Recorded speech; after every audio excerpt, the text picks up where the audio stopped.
This is how the town of Trostianets, which has been recently liberated from Russian invaders, looks now. It had been under a blockade of Russian troops for almost a month.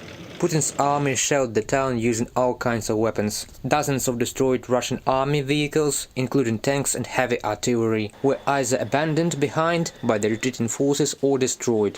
Residents say that the city was mercilessly bombed and residential buildings were destroyed. Personally, I have not seen much. In the area beyond the railway station, many residential buildings were damaged.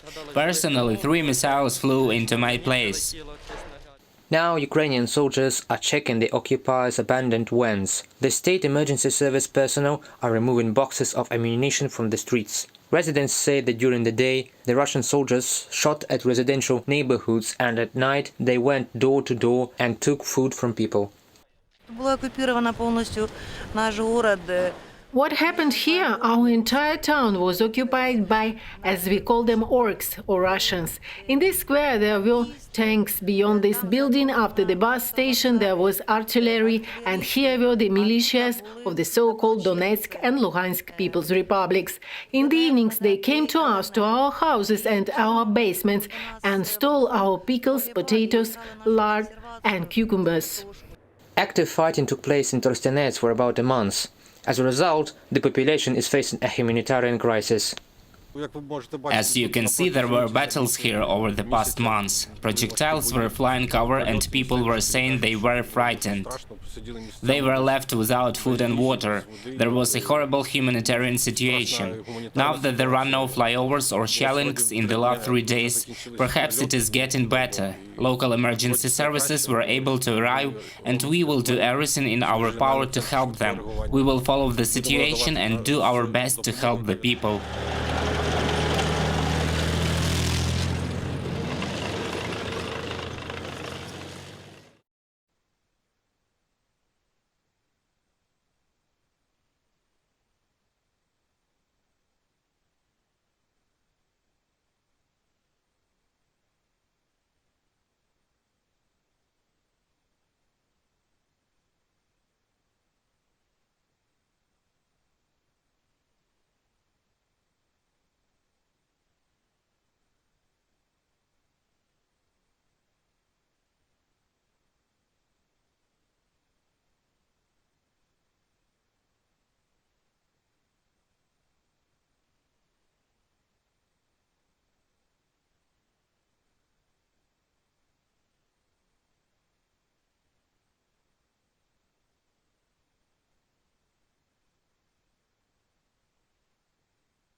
Hi everyone, hi Sid.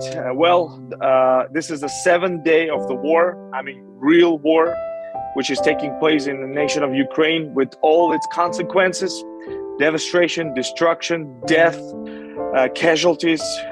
But the good news is that our military, our army are standing and not only defending, but also in some places advancing right now. And the whole world is watching and in amazement of how Ukrainian army, which is smaller in numbers compared to the Russian invaders, and has less weaponry, but stands out against this big giant as Russia and its evil intentions.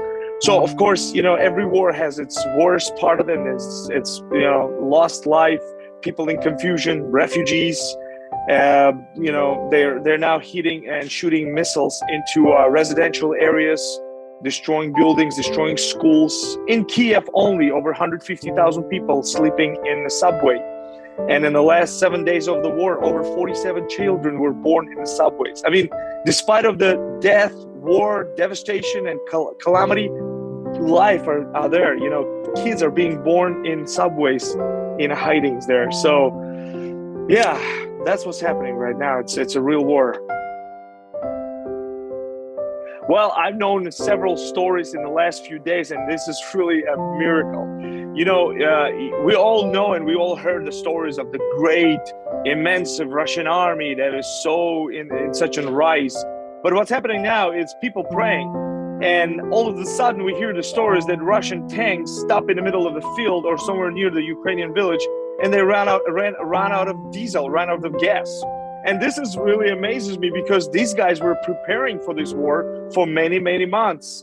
And incidents like that happen not once, many, many places. We hear the stories that they would run out of gas. Even one of their one of their ships in the sea ran out of fuel, and they were contacting the nearby passing by cargo ship and asking them to help them with fuel, and they denied because they said, you guys you're aggressive, you attacked Ukraine, and we're not going to give you any fuel. So the Russian ship stuck in the middle of the sea and couldn't move. So, I mean, come on, it's the hand of God.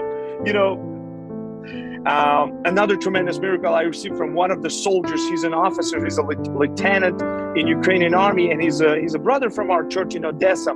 And he called and he said that him and his men were sitting in hiding, and they were looking out, you know, where would enemy come from, where would they attack. And all of a sudden he says, I'm sitting there in hiding and with my man, he says, and all of a sudden I start praying.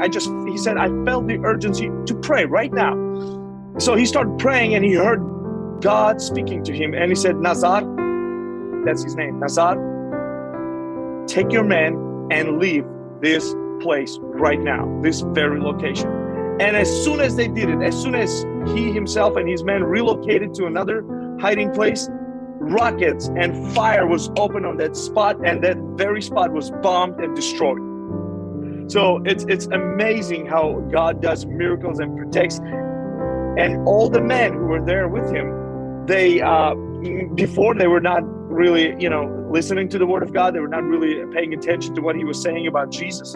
But after that, everybody started praying and asking the Lord to come into their lives.